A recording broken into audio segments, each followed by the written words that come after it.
Pant घालून एक युवक हा ह्या ख्रिश्चन मिशनरीच्या लोकांना अडवून त्यांना संस्कृतीचं महत्त्व, आदिवासी दिनाचं महत्त्व, आदिवासी माणसाच्या जमातीचं महत्त्व पटवून देत होता.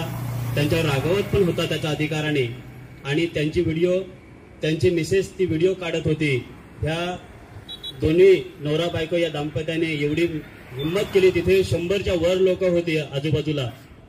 आणि तरीही त्यांनी त्या मुलाने, त्या युवकाने जी हिंमत दाखवली ते आमचे नरेश भगत साहेब. मला खरंच त्यांचा अभिमान वाटेल की एवढे लीडर, असे लीडर जर आपल्यामध्ये तयार झालेत तर हे जे फास्टर्स आहेत की जे संस्था हे चालवतात हे लवकर बंद होतील. आणि त्यांच्या गावची जो परिस्थिती सांगितली इतकी भयावह आहे, मी तर म्हणेल की त्यांच्याच तोंडून तुम्ही ऐका. अखिल जोहार. आरक्षण आमच्या हक्काचं, उलगुलाल. आज आपला म्हणजे इथे आपण धरणे आंदोलन दुसरा दिवस आहे. प्रत्येकाने माझा व्हिडिओ बघितलेलाच असेल. मी थोडासा बोलायला म्हणजे आपल्या गावठीत पण बोलन ना मराठीतून बोलन, गावठीतच बोला.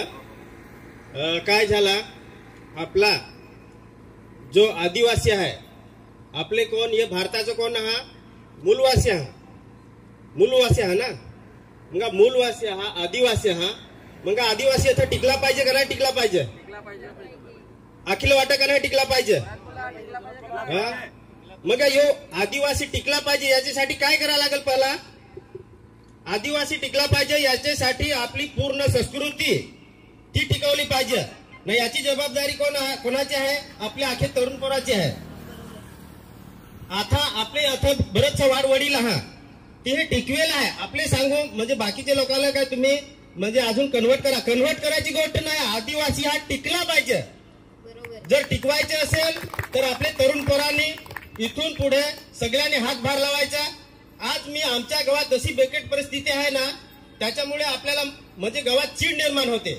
कारण आपले वाढ वडिलांपाशी जी टिकवून ठेवलेला आहे आणि इथं जी बाहेरची लोक येईन ना, ती पूर्णपणे म्हणजे आपलं ही जी आदिवासी संस्कृती आहे ती नष्ट करत आहात. तर ही म्हणजे टिकली पाहिजे यासाठी आपले तरुण पोरं हे म्हणजे उठाव केला पाहिजे. आज काय झालाय माहित काय, आता मला